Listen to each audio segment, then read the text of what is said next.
We tend to kind of get in our own way sometimes, thinking that other people might not like us or that things will go terribly wrong if we try. Hi, and welcome to Therapy Explained. My name is Deniss.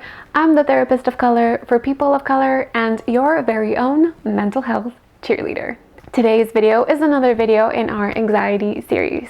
We've been talking about what anxiety is, what it feels like, and how to manage it. And I'm sharing with you my coping skills, intervention, and all of my knowledge with you to help you better manage your anxiety and perhaps even supplement some of the work that you might be doing in your therapy. Today's topic comes thanks to Coraima, on Instagram. Thank you so much for requesting this topic.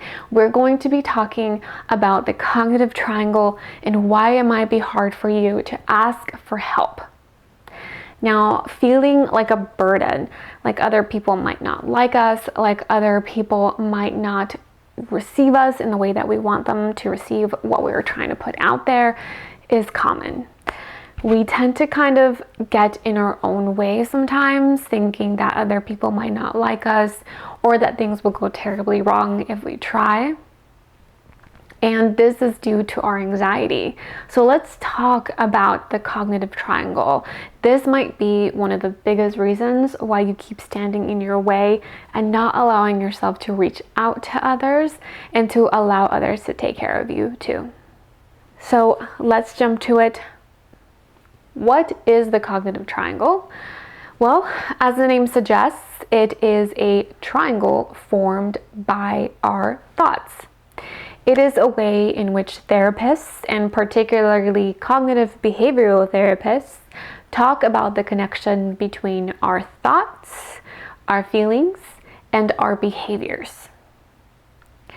We believe that what is going on in our head, the things that we tell ourselves, are going to shape that way that we feel about ourselves, and that will in turn inform how we behave in the world and with people around us. And then by our behaviors, they will then influence our thoughts, which will influence our feelings, and it can also work backwards. Our feelings will also inform our thoughts, and that will also inform our behaviors. So it just kind of is feeding on itself. Let's give an example so that we can have a better idea of what this looks like. Let's say that you were invited to a party with some friends or a gathering with some friends. And let's put an asterisk for a socially distanced and safe a gathering with friends. It could also just be something online. If your first thought is, they really are only inviting me out of obligation, they don't actually want me there, you're probably not likely to even go. But let's say that you have been watching my videos or that you have your own therapist and you've been encouraged to just give it a try. So you might be thinking, I'm not sure that they want me there, but they invited me, so let me just go. But you might still be having some negative thoughts, or as we can call them, cognitive distortions. If you want a video on that, make sure that you are subscribed to this channel so that you don't miss it. And if it's already out for you, I will make sure to create a little card for you so that you can watch it. If not, just watch out for it in the video. But you might still be experiencing some cognitive distortions, which could be trying to mind read or trying to tell the future. So you might be telling yourself, if I go, no one is actually going to talk to me. I'm going to make myself look dumb. I'm probably going to say or do something stupid.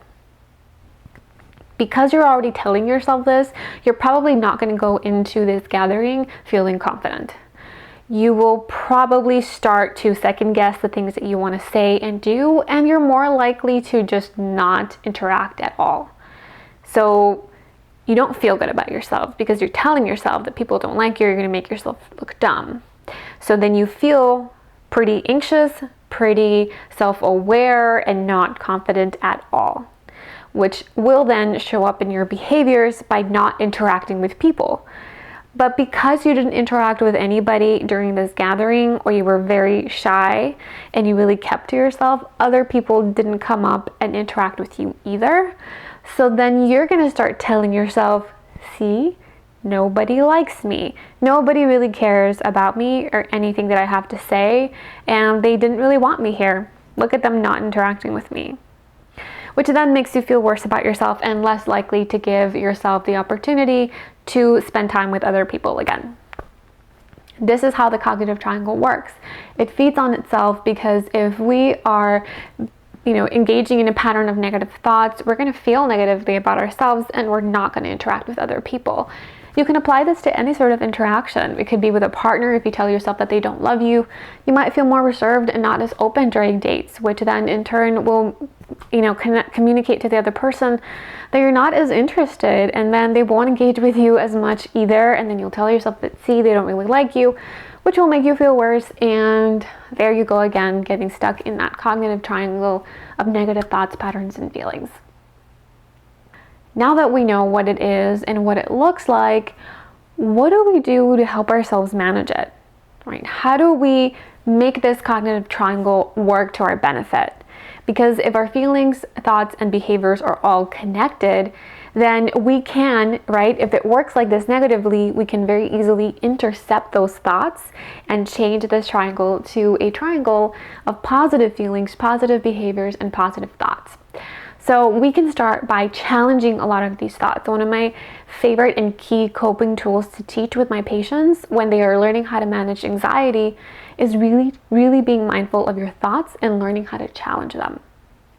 So reframing these thoughts are going to be key. Telling yourself that people are not going to like you is not helpful. So try to rephrase that. You can always validate your emotions and say, I'm feeling a little bit anxious and I'm afraid that other people might not like me, but I'm going to go ahead and give myself this chance.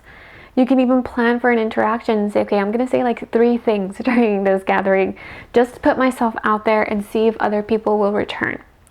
So again, planning for it and challenging your thoughts can be really helpful so that you can kind of hack this triangle to make it work for you. Consistency is also key, so make sure that you're trying consistently to identify, challenge these thoughts, and encourage yourself to try different behaviors than you would otherwise. The more that you do it, the more that people will interact with you, more positive experiences that you will have, and more likely that you will continue to use and engage in a positive cognitive triangle. So let's review before we go. Number 1, the cognitive triangle explains the connection between our thoughts, feelings, and behaviors. It works in all of the directions because they're all constantly informing each other. The cognitive triangle can be negative if we're engaging in negative thoughts, which will trigger negative feelings, which will then show up in negative behaviors. It doesn't help our self-esteem. It doesn't help us feel more encouraged and open to other people and experiences.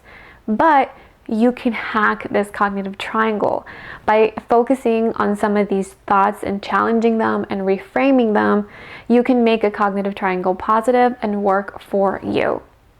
But consistency is key. So make sure that you are consistent in challenging these thoughts and in trying new behaviors that you wouldn't normally do. Of course, I always recommend that you do this with the support of a therapist who can keep you accountable, who can help you learn the vocabulary for challenging your thoughts and can encourage you to continue to identify and challenge them. But of course, I make these videos because not everyone has access to it. So hopefully this video can help you get started. Of course, progress requires practice, so if you do give any of these tools, tips, or ideas a try, make sure to comment down below and let me know. Or if there's already something that you're trying or working on that has helped, please let us know. Remember, we're a community and constantly learning from each other, so anything that could help you can also be helpful for someone else. Your cheat sheet is already available to you on Instagram, so make sure to hop on over there. Follow me so that you can get all of your cheat sheets. But before you leave, please give this video some love in any way that feels authentic to you. Subscribing, liking, sharing, and commenting really help me. They really help this channel grow and help spread the word of free information and education about mental health. Thank you so much for watching, and remember, I'm always cheering for you.